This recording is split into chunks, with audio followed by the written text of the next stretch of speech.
it is just too hot and steamy inside. But, oh hey, hi, Wilma Fingerdoo here with the Fingerdoo review of RuPaul's Drag Race All-Stars 3, the finale, and all I need to say is Sweet Marie and the ships at sea. I couldn't be more shocked. There was not one moment in there where I could have called anything. I thought I could call it everything, and I'll tell you what I thought I called. But I was wrong every turn. Well, we started the episode off by saying bye to Morgan again, and you know, I think that it was nice. She had a nice little message on the mirror and everything. But I almost jumped through the TV screen and throttled BB Zahara Benet myself when she asked Trixie who was in her titty top. And Trixie being so funny. Well, I feel that it's not right. It was so funny, but geez. BB, after holding on to your lipstick, you got a lot of nerve being the first one to ask who somebody else has down their titty top, is all I'm saying. I'm so serious. So, the girls were in the workroom and Ru showed up with the finale challenge, which was her big extravaganza kitty girl production, be-all, end-all showcase finale that was going to find out who was going to be top two and would be lip-syncing for their legacy. Now, the one thing about this big challenge that threw me a little for some of the girls is Kennedy. She's not good with choreography. She doesn't retain things. In fact, somebody at Wilma said one of the problems she has with choreography is probably because her eyes are in two different directions. She's trying to go two ways and ones. I don't personally think that's the issue. But she does have a problem remembering choreography, and then sometimes her lip syncs can be sloppy. Somebody else that I always think is going to do badly with choreography is Trixie. I don't know why, because she's actually quite a good dancer, but she really does stamp everything with her Trixie signature moves, and I feel in some ways that it kind of hinders her ability to break out of her shell.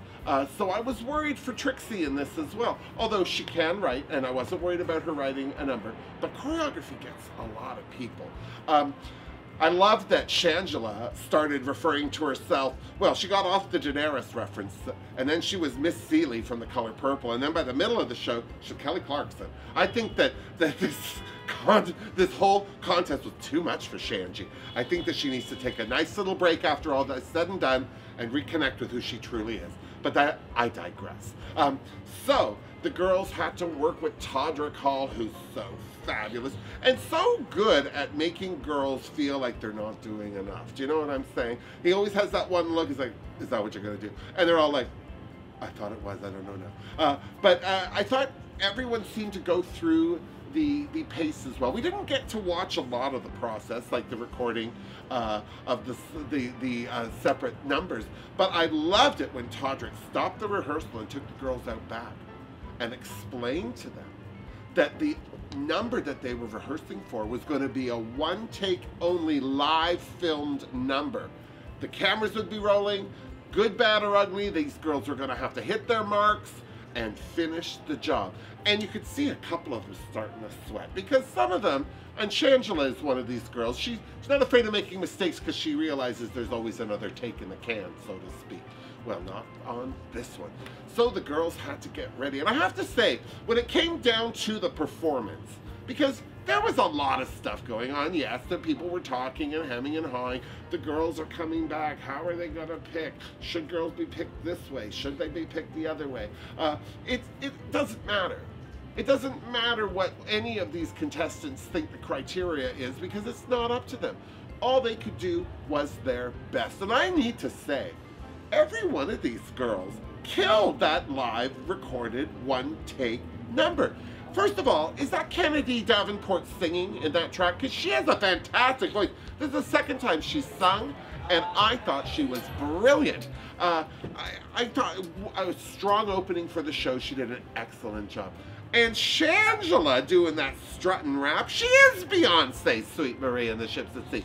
This is one of the reasons why I am thoroughly upset that she didn't make top two, because I thought she really did an excellent job in that opening number. I mean, to have Kennedy and then follow up with Shanji, and then I was like, oh, all right, BB, all right, Trixie.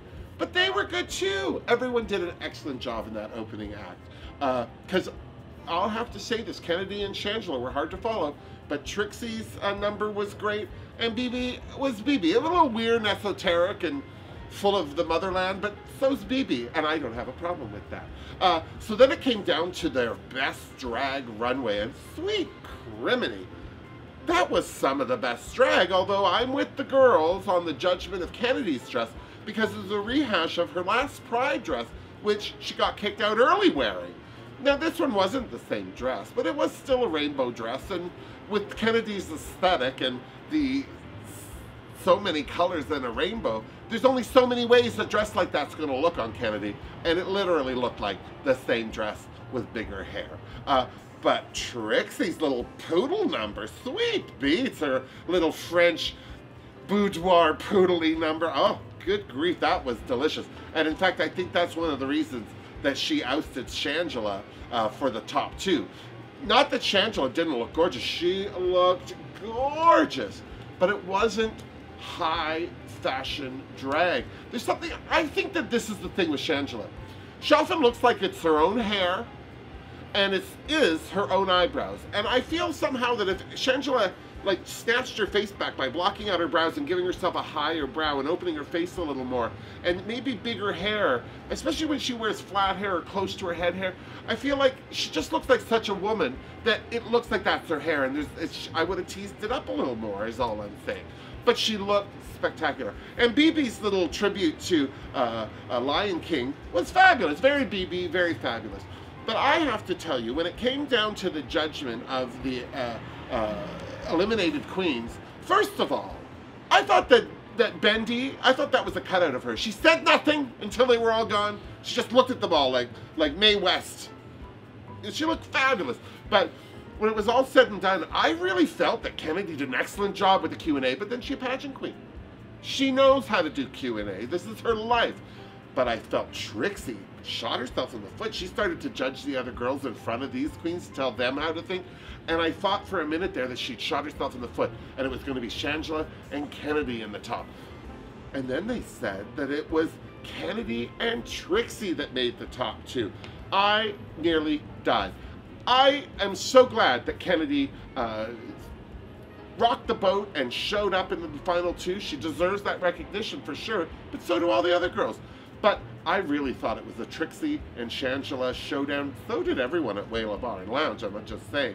When it was Kennedy and Trixie, because people thought once Kennedy was called that it was going to be Shangela. That'd be a hell of a lip sync showdown is all I'm saying. But it was Kennedy and Trixie. And I have to say right away, I felt like it was a setup for Trixie to fail, because she's never won a lip sync. She's really never been that kind of a performance queen. She's a great performer, but she doesn't seem to shine during a lip sync. And I thought Kennedy, you know, being a dancer and all that, but who'd have thought Kennedy would have wrapped herself up in that black number and then done all these jumps and flips around the stage? She looked like a dismembered head floating around Trixie, or some kind of like night bird or something flapping its wings around her. And I know Trixie's not, I mean, Kennedy's not the best with lip syncs sometimes. She's a lot of carrots and peas in there is all I'm saying. Am I upset that Trixie won? Not at all. Trixie Mattel works harder than anybody. I think that with the way Drag Race fell out, Trixie is a hands down winner. I would have rather seen it up to her and Shangela. I would have liked to have seen Shangela win on one level as well. I would have loved to have seen Kennedy win. The one thing I am shocked about is that BB, there was all this talk about her being a mole and all this other stuff, and then she wasn't at all. Kept reading into stuff, and now I'm just exhausted. Well, all I can say is cheers to Trixie Mattel, and cheers to the other All-Stars queens, because they may not have won, but they are all All-Stars. So, Season 10 of RuPaul's Drag Race starts next week. We'll be here at Wilma Bar and Lounge every Thursday for watching that. It'll be fabulous. And don't forget, on the 29th of March, we're doing a fabulous RuPaul's Drag Race Trivia Night. So put that in your daytimer and make sure you're here for that, because it's a long weekend. You can stay up late on a Thursday. I'll give you a note for your mom. So, there you have it. All-Stars 3 done and dusted. All-Stars 4, they're probably already filming it now. Who's to say? But Season 10, I can't wait. My review of the Queens, the cast for 10, is up on YouTube. Go check it out. And until next week, miss me. Mwah. Ooh, seriously, I can't believe I didn't have a drink that whole time.